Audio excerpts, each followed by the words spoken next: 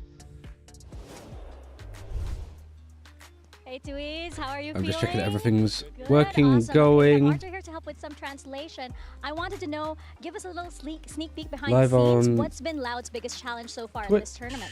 Então, a gente quer saber pouco atrás das cenas, qual é o maior desafio da Loud até agora aqui no campeonato?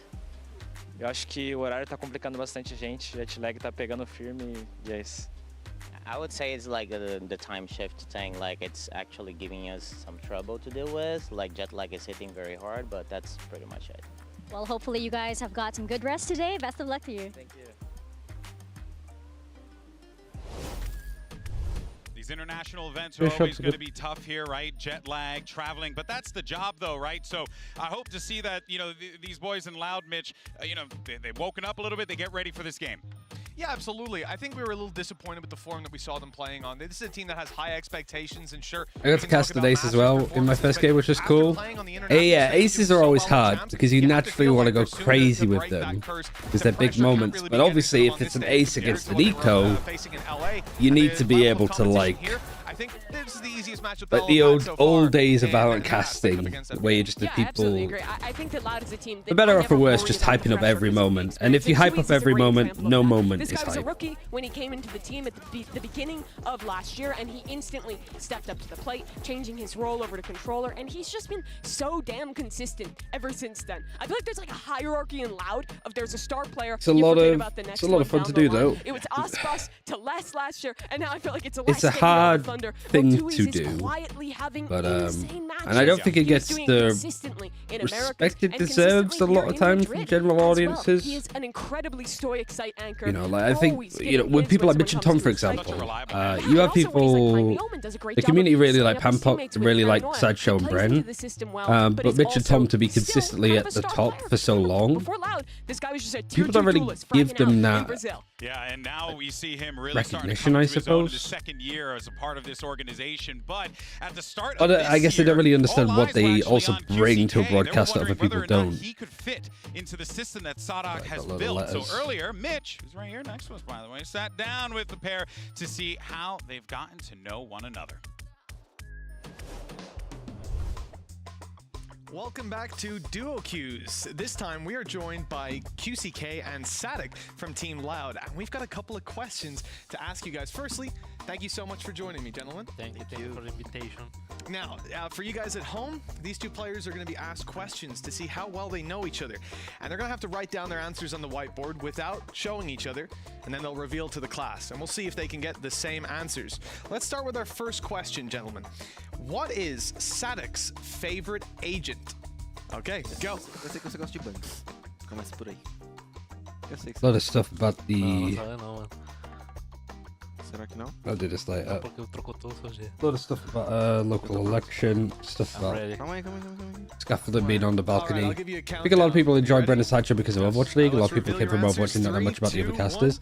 Yeah, and I guess they're the Plat Chat faces too. So it's also just a Oh, that's a very failure on the first one. forward-facing Both of them casting flashes, at least. personality It's group. something. That's what he said, like, I know you like flashes. That was a good guess then. It also means I'll actually have a cast to show people how I cast. Yeah, my advice as well, like if it's not on YouTube, like make a copy of it. Download the VOD off Twitch and stuff if you can. Because it's only going to be up there for 30 days and then you've lost it forever. But most broadcasts are going to be like on YouTube too. Vai acertar, mano. Só que eu não sei como você cria, mano. É... Normal. Okay, I'm ready. let's reveal to the class what you wrote. Go ahead. Oh, okay. I'll give it to you. I'll give it to you. It's because I didn't know how it's, like, the name in Portuguese. Não, mas tá certo. É isso, it's né? good. Happy e funk, né? Tá certo. Very It's nice. good. Okay, Oh we're my on the mark, on God. the money. As usual, the captain, big brain. I find you don't have a cast personality, it's just you being you, it's authentic. Let's see the next question. This is another test for you, QCK. From the team, which player I think you have to like dial yourself up a little bit though with casting.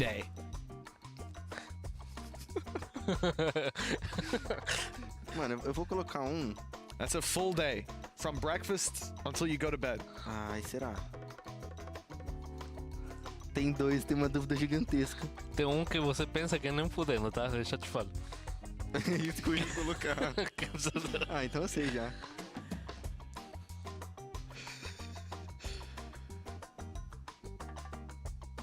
Pronto? Okay.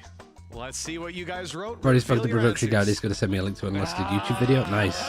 Okay. Eu vou botar boia, né? I really like Sadak's tattoo on his arm. Like the trident. Well, we are running out of time, but the last question is very quick.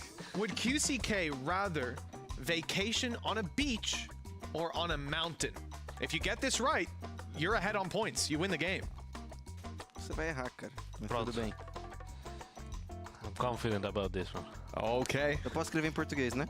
The captain could take it here. Nossa, ficou ridículo, mas tudo bem. Bora. All right. Reveal to the class what you wrote. Let's see. Errou. Praia? Not very strange going into the cast because I met the other guys cast with like half an hour before we went live. I only got drafted in from the night before. Eu vou fazer o que na montanha? Yeah, the more people that you can meet before you cement a duo too is Ah, para. incredibly handy. Mentiroso. It's a liar. Well, we've ended 1-1. It's a tie at the end of the day. A good performance, at least, and now he doesn't get to gloat. But guys, thank you so much for Trying to joining think me. of what I really appreciate it. I need to Very fill best out of luck in the tournament. Thank you. maps who was MVPs on them and stuff like that. You know, the best part about that was after we cut and we got our Who mics we got? off, Sadik turned to me and FPX. said, "You killed our team now." After that, they had such an argument over the beach. Loud. Yeah, because I mean, I was able to understand a little bit of it, and Should be getting into Benoit, veto I didn't- soon. I've never seen that word before. So that caught me off guard.